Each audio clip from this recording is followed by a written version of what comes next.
Hey everybody, I'm Wes from PC Gamer. I'm a senior editor there, and last week I was one of the first 6 people in the world to fly to FromSoftware's offices in Tokyo to play an early build of Elden Ring Nightreign. I will note that we weren't allowed to do gameplay capture of Nightreign, and I didn't get any B-roll either, so most of the footage that you're going to see here may be just some kind of generic stock footage of Elden Ring itself. Just note that you're not getting an extensive look at Nightreign itself now. That's going to have to wait until later. A 3-player co-op roguelike set in the world of Elden Ring, that is probably not what you expected from FromSoftware, who are famous for their high-stakes, high-difficulty RPGs.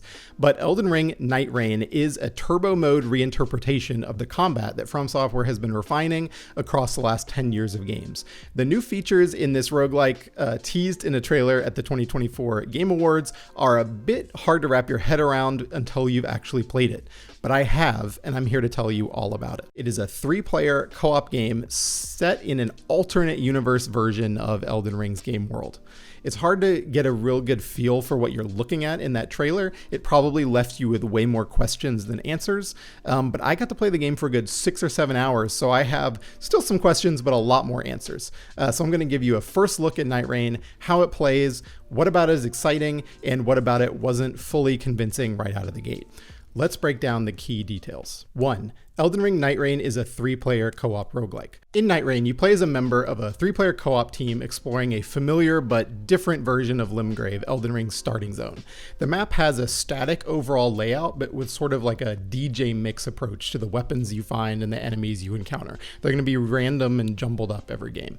Before each run, you'll choose a final boss to go after, almost like you're picking a creature to hunt in Monster Hunter. But before you fight them, you have to survive 2 days of exploration and combat, with each day ending in a big boss fight of its own. So in the build of the game I played, the first night I would either end up fighting a pair of demi-humans or a big centipede monster, while night 2 was either Margit the Fell Omen, all of you are very familiar with him if you played Elden Ring, or a tree sentinel with a couple of lesser riders, but still very scary knights riding alongside him. So as in Elden Ring, you can be matched with random players for the multiplayer, or you can use a multiplayer password system to party up with your friends. 2. Nightreign will be a premium-priced, not free-to-play game. FromSoftware told me they don't consider Nightreign to be live service. They want a full game experience in the box, so to speak, and that means updates after launch are still an open question.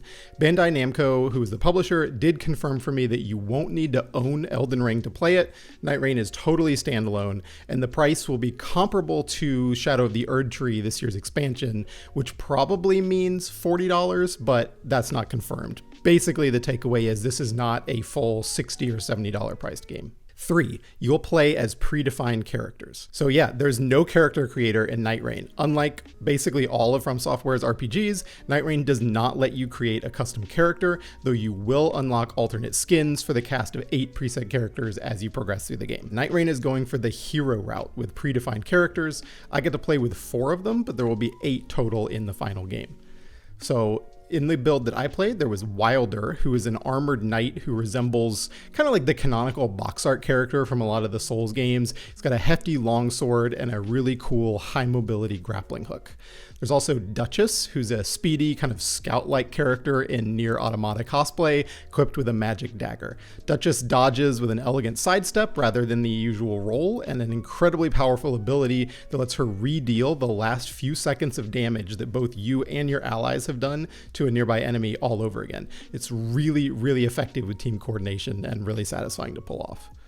There's also Guardian, who's kind of like a Birdman. He was the tankiest of the characters that I played as, whose ultimate ability has him fly up into the air before performing this huge dive bomb attack back to the ground, which deals damage in a wide area and boosts your allies' defense for a little bit. This is a really clutch move. You can use it to both deal damage and revive your allies at the same time. A funny quirk of Nightreign is that you actually revive your allies by attacking them rather than holding like a revive button the way a lot of games do it. And the 4th character that I got to play as was the Recluse, who's a very frail mage, and the most complex character of the bunch, who I spent the least amount of time with as a result, because I didn't want to constantly be dying while I was playing. But I think doubtless will be very powerful in the hands of skilled players once people have a lot of time to actually tuck in the Nightreign. So the Recluse has the ability to absorb elements from enemies, which sounds a little confusing, but it's based on kind of the last thing that's hit them, what elemental affinity that attack might have, whether it's bleed, poison, fire, ice, etc. She can basically absorb those essences, and then after absorbing a certain number and storing them up, can unleash them in a special attack that changes based on what you've absorbed. So you can see that's like not going to be the easiest character to just immediately take control of and know what you're doing, but I'm sure the payoff will be there once you do. And there are 4 more characters in addition to those 4, including one who's an archer and one built around parrying combat like Sekiro or the Crystal Hard tier from the Shadow of the Erdtree expansion. But FromSoftware are keeping tight-lipped about those heroes for now, and there are 2 more that we don't know anything about. Number 4, Nightreign is not a battle royale, but yeah, it kind of looks like one. When I first saw this trailer at FromSoftware's offices, I thought, what the heck is this, a battle royale? And yeah, Nightreign is borrowing the popular battle royale mechanic of a danger zone ring shrinking to a focal point on the map as you play. So at first glance, like, it looks like it's going to be a PvP game. You even drop into the map from the sky on like a spectral raven, so it kind of feels like you're jumping off the Fortnite party bus, or descending onto a map in Apex Legends. The Fortnite vibes are very strong in this game, right? But no, it is not a battle royale game. In fact, it is even less of a PvP game than Elden Ring or Dark Souls. There is no invasion mechanic in Nightreign. You cannot fight against other players at all. So the Battle Royale ring is just there to to limit the amount of time you can spend leveling up by fighting enemies and push you towards boss fight confrontations at the end of each day. So the days will only last about 10 minutes before you have to do a big boss fight. And then assuming you've survived the first day, the circle will recede, closes back in again on you on the second day, and if you survive day 2, then you go on to fight your ultimate hunt target, the final boss for your run. So this is definitely not Elden Ring 2.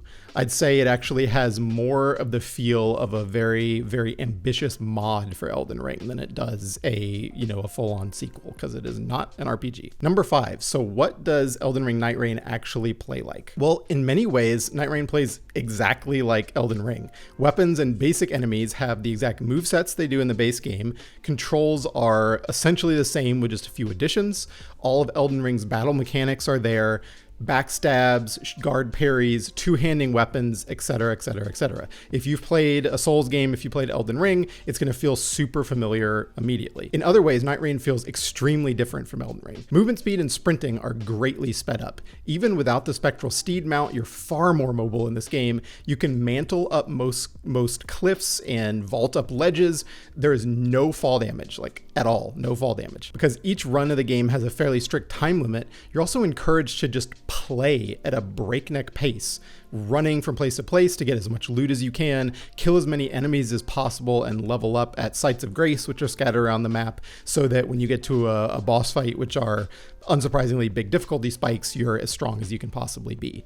So it feels so different from playing a regular Souls game or even Elden Ring. Enemies quickly become trash mobs, right? So you're just kind of running up to a bunch of enemies and just absolutely tearing through them as you level up very quickly.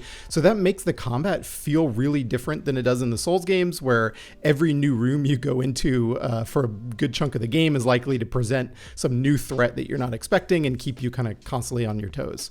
So I really enjoyed Nightreign and also found it a bit awkward to play, because you're definitely losing some of that tension, some of the elegance and like sense of significance from discovery in the original version of Elden Ring and in the Souls games, where you're going on this long RPG journey.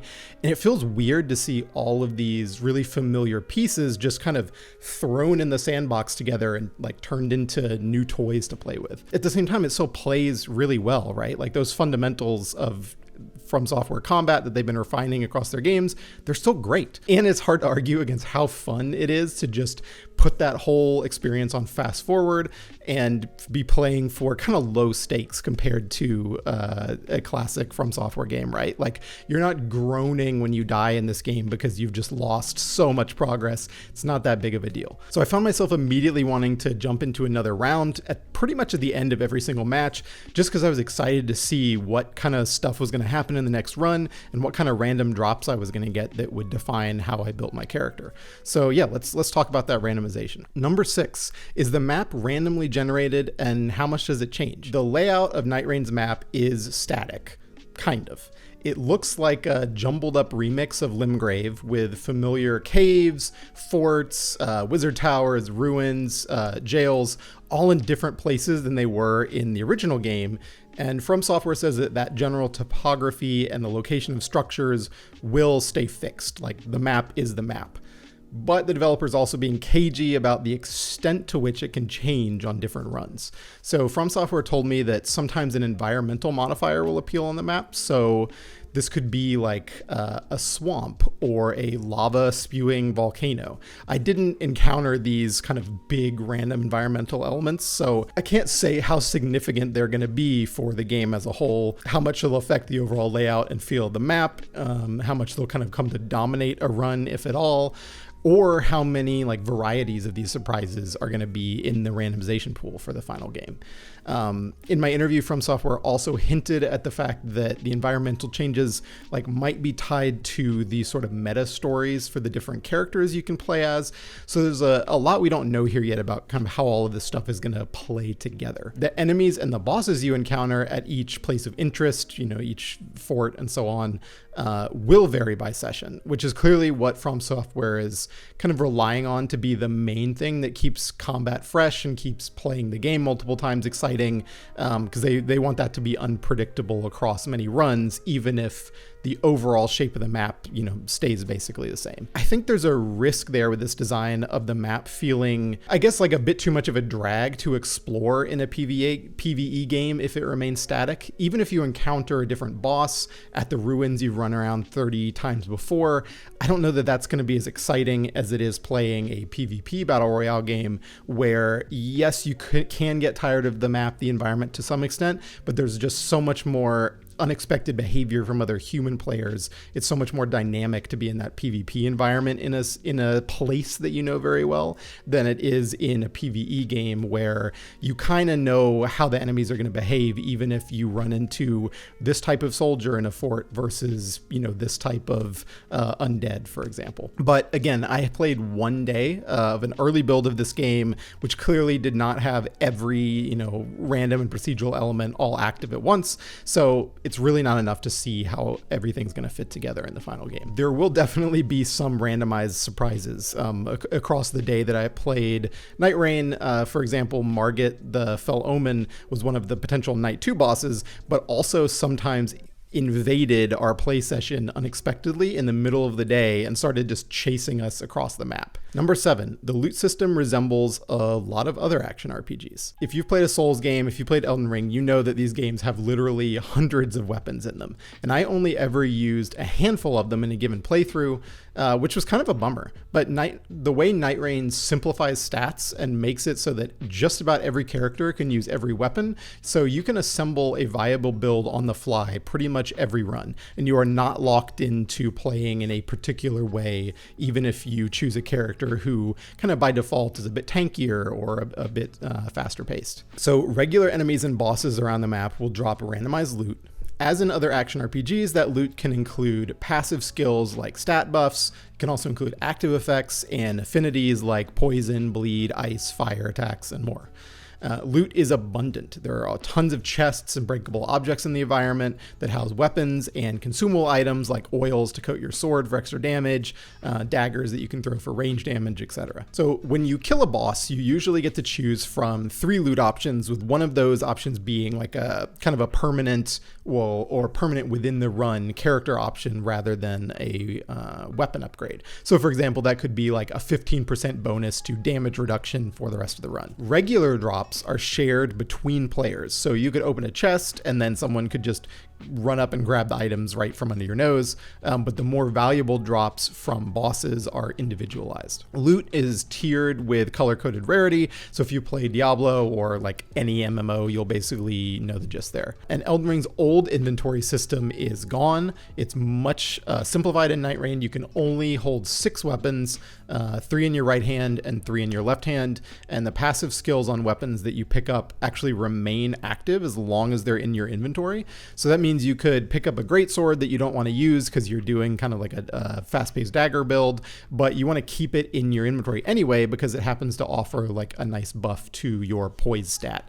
So you're sort of creating a build just by picking and choosing which weapons and items you pick up as you go. Number 8, there will be meta progression in the form of character stories and permanent loot from each run. In between runs, you're going to return to an alternate version of Elden Ring's Roundtable Hold, where you can chat with all of the characters except for the one that you're currently embodying, practice using their abilities in a training ground, and make use of some kind of upgrade system that was not accessible in the build that we played.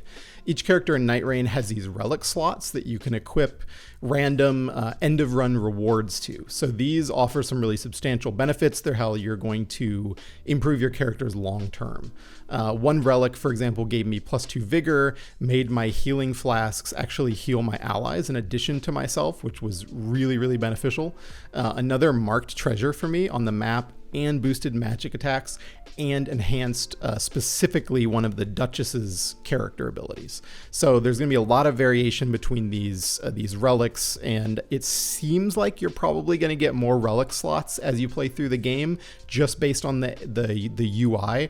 That's speculation on my part, but it kind of makes sense because FromSoftware told me there's going to be some degree of narrative progression for the characters as well. So it sounds like moving through those stories is probably going to give you some sort of progression, not just in how the characters' stories play out, but also in what bosses you can fight or how the map changes. All of this stuff was left pretty unclear. They clearly don't want to kind of spoil everything up front, but I do get the sense that there's going to be some sort of longer term evolution in the game beyond just having these 3 slots that you can put slightly better items into. Number 9, Nightreign really isn't an RPG now. Leveling is way simplified. Just like the combat and the movement now, leveling is really fast in Nightreign. You still level up by killing enemies to accrue runes and then spending those runes at a site of grace, just like in Elden Ring, but you accrue them very quickly, and instead of leveling up an individual stat, every chunk of runes you spend will grant you 1 level kind of just overall, and that will boost your stats across the board. Stat growth is different for each character. So like the Duchess and the Recluse are always going to have less health than Guardian, for example. If you're downed by an enemy, your teammates will have a short amount of time to revive you before you die. And then if you do bleed out, you'll still respawn nearby, but you'll lose all the runes you were carrying like in Elden Ring, and you will de-level by 1 level. That's something a little bit different, but as in Elden Ring, you can still reclaim your runes by returning to the scene of your death, although an enemy may have picked up your runes and will be holding them hostage until you kill them. Your character does not have any kind of meta level, so you're back to level 1 at the start of each run that you go into, but there are some meta progression elements like the ones I alluded to before. Number 10. All right, finally, when can you play it? So like Elden Ring and most of the Souls games, FromSoft is planning to hold a free online beta test or network test for players sometime ahead of release. We don't know when, but it's obviously going to be next year sometime. Based on their past games, expect the network test to be held between 3 and 6 months before release.